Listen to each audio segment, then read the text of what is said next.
Salut bande de motards, aujourd'hui on se retrouve dans une nouvelle vidéo, on va parler ensemble de ce qui vient juste après l'éclair, j'ai nommé le tonnerre. Ou plutôt de ce que Yamaha en a fait comme interprétation en nous sortant la 600 Thundercat.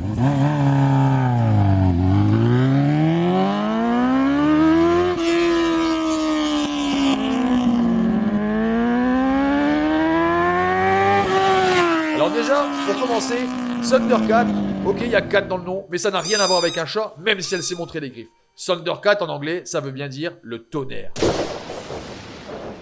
Une moto qui me plaît déjà énormément à l'origine, mais ce qui me plaît encore plus, c'est la philosophie sur laquelle elle a été construite.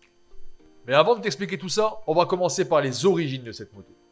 Cette moto, c'est la digne descendante de la FZR 600 chez Yamaha.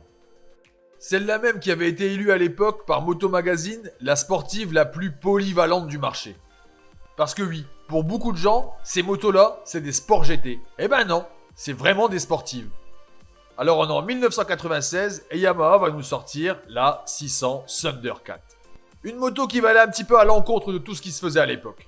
Parce qu'à l'époque, c'était la course à celui qui allait avoir la plus grosse. Et en faisant ça, ils oubliaient quelque chose, c'est que ok, tu faisais des motos puissantes, des motos rapides, avec des grosses accélérations, mais ces motos, elles te demandaient de l'expérience. Et ça, ces messieurs des assurances, ils l'avaient bien compris. Parce que pour assurer ce genre de moto à l'époque, quand tu étais jeune chauffeur, c'était mission impossible, ou alors à des tarifs complètement délirants. Et c'est là-dessus qu'Yamaha va se pencher, en nous offrant une sportive qui va être très facile et très accessible, même pour les jeunes permis. Parce que je te rappelle qu'à cette époque-là, quand tu passais ton permis, si tu avais plus de 24 ans, tu n'avais pas besoin de faire brider ta moto. La seule raison pour laquelle tu devais faire brider ta moto, c'est si tu passais ton permis avant tes 24 ans, et dans ce cas-là, tu devais avoir une moto bridée à 34 chevaux pendant 2 ans. Et au bout de ces 2 ans, tu pouvais rouler en débridé. Par exemple, si tu passais ton permis à 18 ans, dès l'âge de 20 ans, tu pouvais rouler en débridé. Alors oui, c'était mieux avant. Sauf qu'avant, ta moto, elle pouvait pas dépasser 106 chevaux. Que maintenant, on peut rouler en full. Et c'est exactement pour ça que je te disais que j'adore la philosophie avec laquelle cette moto a été construite. Alors ça n'a pas été les seuls à le faire, parce que Honda l'a fait aussi avec la CBR F qui était un petit peu plus puissante, mais ça on en parlera dans une autre vidéo. Et contrairement à ce que tu pourrais croire, c'est pas du tout une sportive au rabais. C'est juste une sportive qui va être très polyvalente. Et ça va être là la grosse différence avec cette moto. Alors je vais m'expliquer. On va prendre l'exemple de la 600 Ninja, la ZX6R. C'est une vraie moto de course. Je veux dire par là que de par la conception de cette moto, c'est une moto qui va être très à l'aise sur piste. Et ça va être là la grosse différence avec la Thundercat, c'est que ok, elle va être beaucoup moins à l'aise sur piste, par contre à rouler tous les jours, elle va être beaucoup plus agréable. Et surtout, beaucoup plus adaptée à une conduite sur route. Parce que, désolé de te le rappeler, mais la route, c'est pas un circuit. Et ça dans un premier temps, ça va se traduire par une suspension beaucoup plus souple. Ce qui en fera une des sportives les plus confortables de l'époque. Pour ce qui est du moteur, on est sur un 4 cylindres, refroidi par eau, 4 carburateurs en diamètre 36, double arbre à cam en tête, de 599 cm3 qui développe 94 chevaux pour 6,3 mètres de couple à 9600 tours. Le tout monté sur une boîte de vitesse 6 rapports. Et surtout, elle est déjà équipée d'un cadre Delta Box. Et si tu sais pas ce que c'est simplement un cadre en aluminium qui avait été breveté par Yamaha pour la compétition. Qui permettait de gagner 40% de poids par rapport à un cadre traditionnel en acier. Et en termes de performance, je te l'ai dit tout à l'heure, c'est une vraie sportive. Elle fait le 0 à 100 en 3 secondes 1.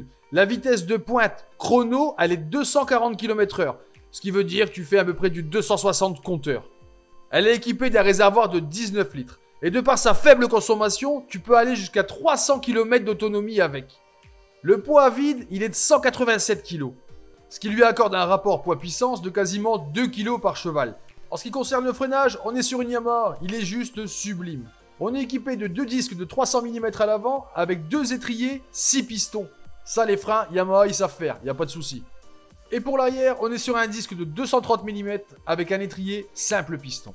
Et maintenant, on va parler un petit peu ensemble du comportement de cette moto. Alors sans surprise, c'est une moto sur laquelle tu vas vite te sentir à l'aise. Et ça pour plusieurs raisons. Comme tout à l'heure je te l'ai dit, la suspension est plutôt souple, donc très confortable.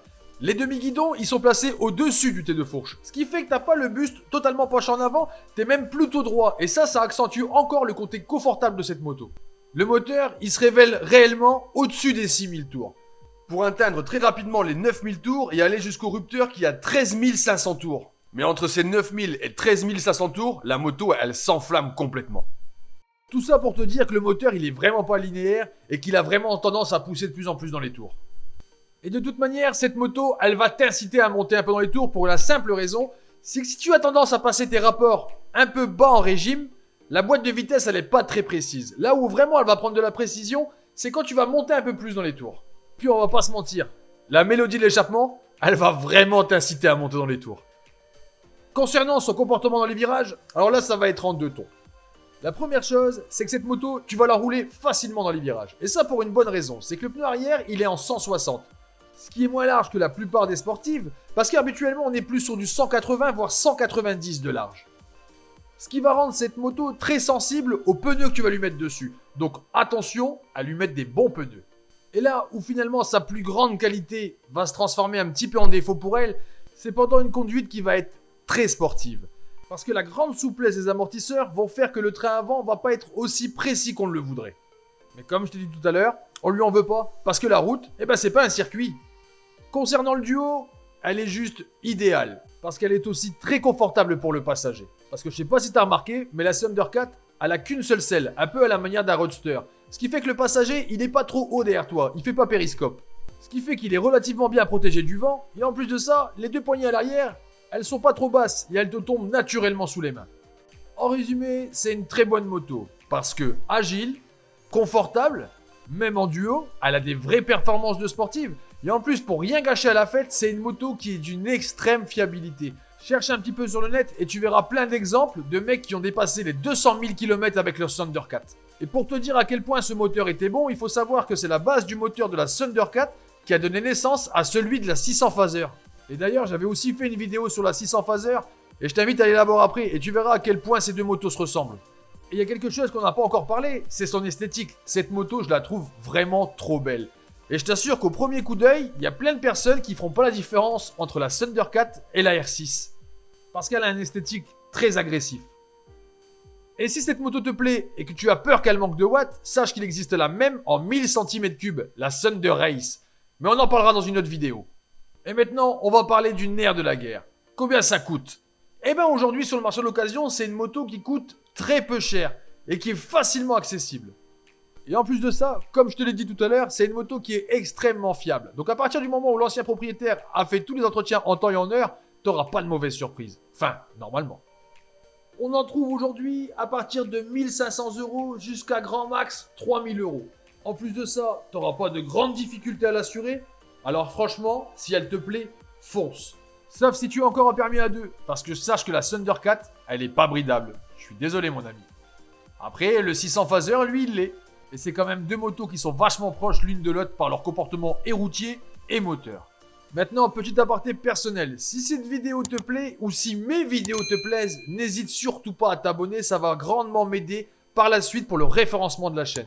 Et puis surtout, si ça t'a plu, tu likes, tu partages, et moi je vous dis à vendredi prochain.